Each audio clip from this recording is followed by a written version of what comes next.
Alors, bonsoir à tout le monde. Je suis ravie, ça y est, c'est bon, je vois en effet que le direct a l'air d'être lancé. Je suis ravie de vous retrouver ce soir pour cette interview de Manon Luneau. Bienvenue Manon sur le groupe et on va commencer tout de suite. Je te laisse juste la parole pour dire bonjour aussi.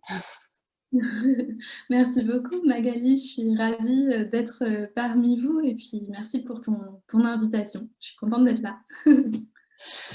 Alors, le principe de cette interview, comme vous avez sûrement dû en voir d'autres, c'est qu'on les fait vraiment en mode très spontané pour que ce soit un peu comme les lives de groupe voilà, naturel et que tout le monde se sentent bien dans, dans cet univers. Et donc voilà, on n'a pas préparé avant. Manon ne connaît pas les questions que je vais lui poser. Donc, ce sera en mode naturel. Et puis, si vous nous écoutez en direct, n'hésitez pas à faire un petit coucou. Je ne sais pas si je vais réussir à avoir les commentaires parce que pour l'instant, c'est un petit peu étrange comme ça s'affiche.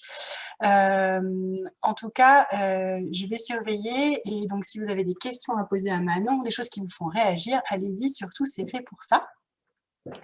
Et on commence cette interview. La première question que j'avais envie de te poser, Manon, c'est qu'est-ce que tu rêvais de faire quand tu étais une petite fille ou une jeune fille? Je rêvais de faire plein de choses en fait. J'avais vraiment beaucoup d'idées. J'ai voulu être archéologue pendant un bon bout de temps. Quand j'étais petite, j'aimais bien fouiller, trifouiller, découvrir. Et puis, en grandissant, j'ai voulu être journaliste sportif notamment, parce que j'aimais beaucoup le sport et j'aimais beaucoup l'écriture. Donc, je me suis dit, pourquoi pas mêler les deux. Et puis, en grandissant encore un petit peu plus, j'étais très proche du métier aussi de psychomotricienne. Donc, j'ai beaucoup, voilà, je suis passée par tous ces métiers-là. J'avais vraiment beaucoup d'idées de métiers. Des idées variées en plus, du coup. Exactement. C'est chouette. Est-ce que tu veux bien nous dire ce que tu fais maintenant? Il y en a peut-être qui savent déjà, mais c'est pas grave. Pour ceux qui ne savent pas ce que tu fais. Oui. Alors, aujourd'hui, je suis éducatrice nature. Je suis aussi auteure. J'écris des livres, des articles, notamment sur les liens entre les enfants et la nature. Et j'ai créé aussi les balades de l'émerveillement. Donc, c'est une expérience plurielle pour se sentir mieux grâce au contact de la nature. Donc voilà, je pourrais dire d'autres mots pour dire ce que je fais aujourd'hui parce qu'il y a plein d'expériences qui viennent nourrir, oui, exactement, ma pratique professionnelle aujourd'hui à l'instant T. Mais en tout cas, c'est ce que je pourrais dire, on va dire, les trois casquettes qui me correspondent le plus actuellement, en tout cas. Est-ce que tu vois des liens, du coup, entre les rêves que tu avais quand tu étais toute jeune et ce que tu fais aujourd'hui? Oui, alors complètement. Parce que récemment, d'ailleurs, j'ai eu des prises de conscience comme ça. Donc, ça fait 3 ans maintenant que j'ai créé mon activité. Et récemment, je me suis dit, mais quand même, c'est magique. J'ai l'impression que mes rêves d'enfant sont en train de se réaliser. Comme si j'avais finalement créé quelque chose pour que ces rêves qui au départ ont été quand même soumis à des échecs parce que j'ai essayé d'être journaliste sportive, j'ai testé un petit peu le fait de pouvoir être psychomotricienne par exemple. Oui, j'ai subi on pourrait qualifier certains échecs. Et en même temps, eh bien, j'ai l'impression que tous ces rêves-là, tout ce pourquoi je voulais être journaliste ou je voulais être psychomotricienne ou être dans la nature pour chercher des choses, découvrir, eh bien aujourd'hui c'est vraiment au cœur de ce que je fais en fait, vraiment. Donc oui, il se réalise. C'est super intéressant de voir que on peut avoir eu l'impression à un certain moment de notre vie qu'on devait faire une croix sur des rêves et puis par un autre chemin, par un autre moyen et en plus après on peut mettre un petit peu de temps à prendre conscience de ça. En fait, ces rêves, ils n'ont pas disparu. En fait, tu les avais gardés quelque part au chaud. Et en tout Complètement. cas, les bouts qui étaient importants pour toi, peut-être pas le métier en tant que tel, mais ce qu'il y avait derrière et et qui te motivait profondément ou qui te donnait envie d'y Oui, aller, le pourquoi tu voulais y aller, quoi, que tu c'est retrouves aujourd'hui. exactement ça.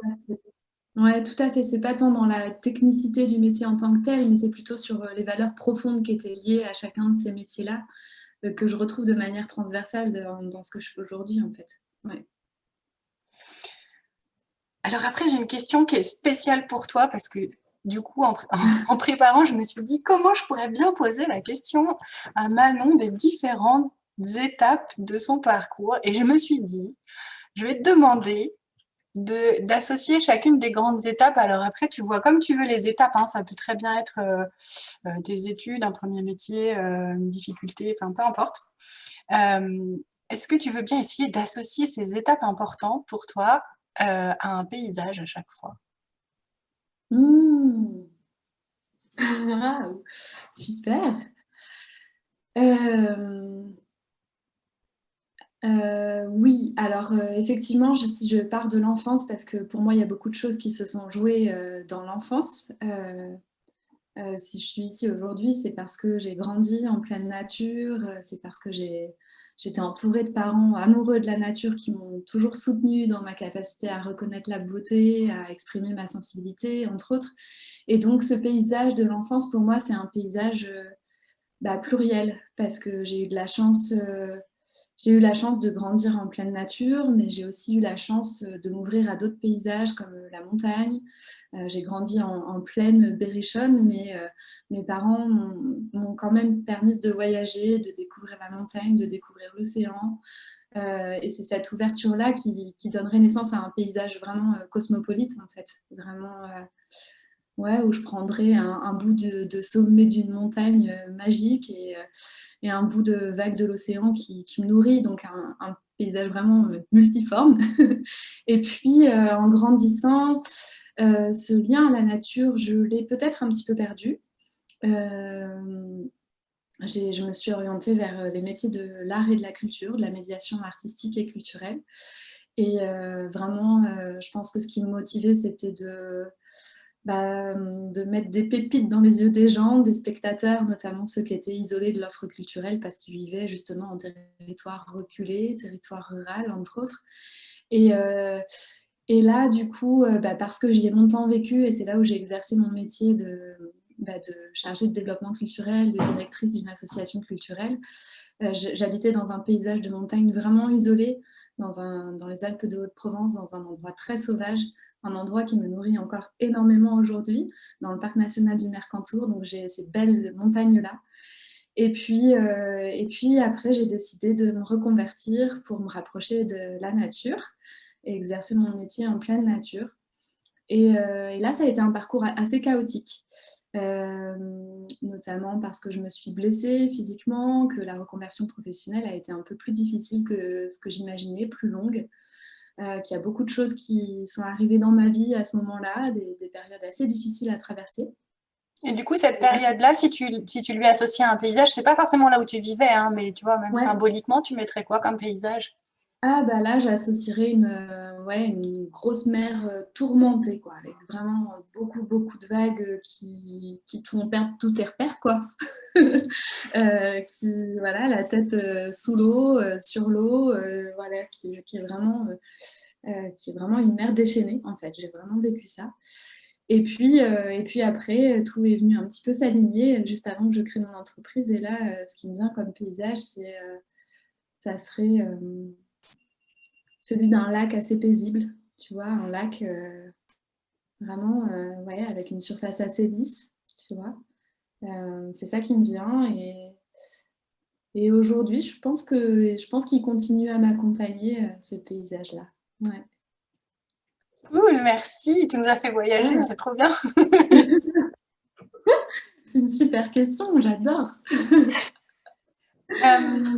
Du coup, tu nous en as déjà un petit peu parlé, mais euh, je pense que ce qui est important aussi de comprendre dans un parcours, et dans le tien, ça fait pas exception, c'est que ben, justement, c'est pas toujours lisse, c'est pas toujours le bord de mer paradisiaque. Et du coup, il y a des obstacles, ça fait partie un petit peu du jeu pour aller là où on a vraiment envie d'aller. Alors, ils sont plus ou moins sympas, ces obstacles, mais Euh, Est-ce que tu en retiens certains en particulier et surtout, et aussi surtout comment tu les as dépassés? Est-ce que ça a été une histoire de rencontre? Est-ce que ça a été une histoire de travail sur toi? Comment tu, Mm. comment tu dirais, est-ce que comment la nature est intervenue là-dedans? Parce que je suis à peu près sûre qu'il y a quelque chose de cet ordre-là. Je ne sais pas, mon intuition dit ça, mais Oui, ton intuition dit vrai, dit juste. Oui, il y a forcément, il y a un obstacle majeur qui m'a beaucoup marqué et qui en même temps fait que je suis ici aujourd'hui et que je fais ce que je fais avec passion. Et, ouais. Donc au tout départ, je voulais organiser mes balades de l'émerveillement sur l'eau parce que je suis une grande amoureuse de l'eau. Et ma reconversion, c'était donc une reconversion pour être capable tout simplement d'accompagner des personnes sur l'eau, à se déplacer sur l'eau. Et puis, bah, je me suis blessée en cours de formation. Ça a été une blessure assez difficile euh, d'un point de vue physique quand on est dans une formation sportive, mais surtout d'un point de vue psychologique. Il y a eu vraiment tout un monde qui s'est écroulé du jour au lendemain avec quand même de grosses perturbations hormonales aussi parce que je faisais beaucoup de sport H24 et tout d'un coup, tout s'est arrêté. Voilà, mon taux d'endorphine, il a fait comme ça aussi. Et en même temps, voilà, ça a été une épreuve vraiment très, très dure pour moi et qui m'a arrêtée. Et ça a été l'occasion d'un magnifique travail sur moi, donc où j'ai découvert beaucoup de choses sur moi-même, notamment mon hypersensibilité, entre autres, ce qui n'est pas une petite chose, ce qui n'est pas une mince affaire. et, euh, et en même temps, dans ce moment très très sombre de ma vie, bah, comme tu as pu sentir ton intuition te la souffler, eh bien, il me restait vraiment une chose ouais, qui m'a fait grandir, qui m'a permis de sortir la tête de l'eau justement de cette mer déchaînée, c'était le contact avec la nature. Et donc, je me suis accrochée à ça. En fait, je me suis accrochée au fil de la nature vraiment tous les jours et j'ai été proche de mes ressentis corporels pour sentir que c'était l'émerveillement au contact de la nature qui me permettait d'avancer sur mon chemin en fait. ce qui fait une transition, je pense, toute trouvée pour ma question suivante, qui est qu'est-ce que tu as envie de transmettre de ce parcours et qui peut Mm. inspirer les gens de ce groupe vers leur propre cheminement? Mm. Eh bien justement, si je m'arrête sur cette période-là où j'ai dû faire des choix aussi, à me dire, bah mince, j'ai 30 ans, je me suis donné les moyens de me reconvertir, ça fonctionne pas, mon corps ne suit plus.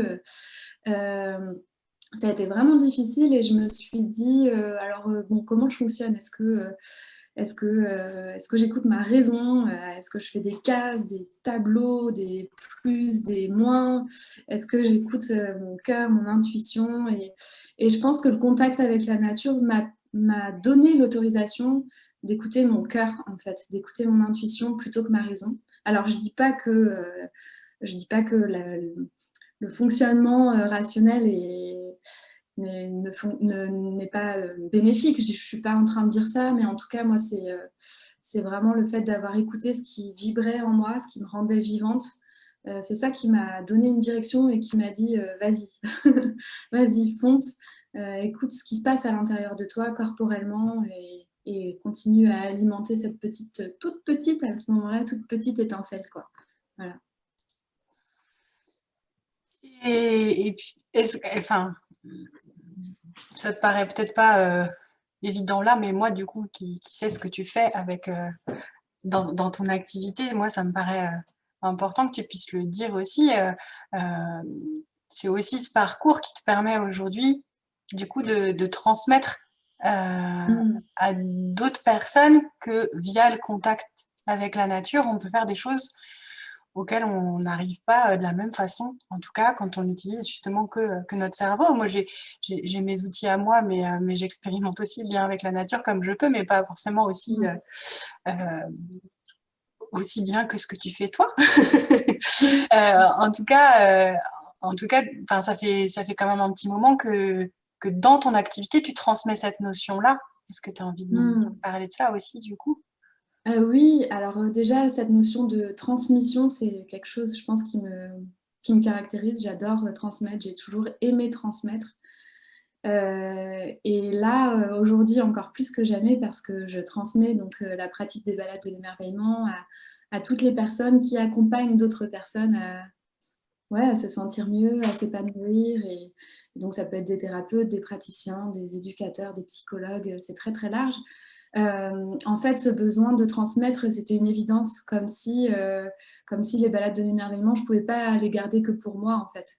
Comme si cette pratique-là, il fallait qu'elle profite à d'autres personnes, parce que pour moi, il y a un enjeu vraiment fort à ce que les professionnels de santé, de l'accompagnement, du mieux-être osent ouvrir la porte du dehors et accompagner des personnes à profiter des bienfaits de la nature, parce que la nature nous offre tout, je pense,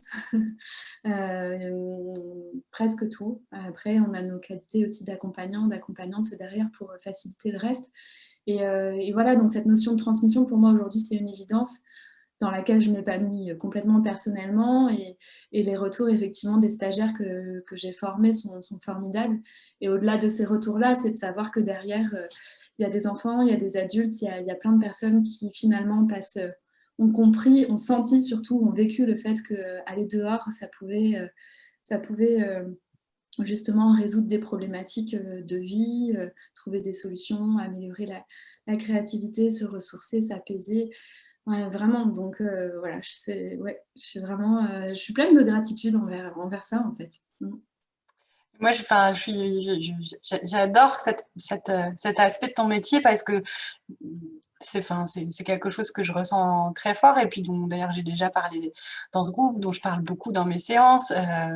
Et, et voilà, s'il y a un message que, que tu peux vraiment faire passer aussi au groupe, c'est que en plus de du processus qui t'a amené à faire ce que tu fais aujourd'hui et du témoignage sur ton parcours, il y a aussi voilà, ce que tu vis aujourd'hui qui peut encourager les gens à utiliser la nature comme moyen d'aller vers eux-mêmes. C'est à la fois ton chemin et à la fois en plus ce que tu fais aujourd'hui dans ton activité et ce que tu transmets. Et voilà, moi je crois vraiment que c'est une grande clé et que notre monde a tellement besoin de ça et c'est pour ça que je trouve que ton activité est juste incroyablement formidable et que j'avais tellement envie que tu viennes partager ça ici. Et voilà, on n'est pas forcément tous appelés à travailler avec la nature, mais à mettre de la nature dans nos vies, ça je crois vraiment. Et donc là-dessus, on est en harmonie sur le message, je crois. Complètement, complètement. Ah, merci Magali. Et puis, bah, du coup, en fait, ce que j'adore dans ton parcours, c'est aussi de comprendre, et c'est pour ça que je voulais que tu ailles jusque-là, qu'au moment où c'est le plus difficile, c'est là où on a les clés de ce qu'on va faire, en fait.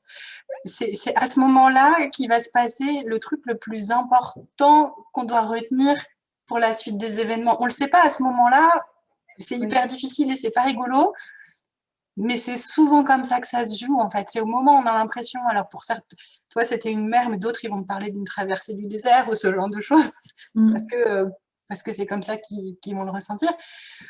Mais en tout cas, c'est pas agréable, c'est pas confortable, clairement pas.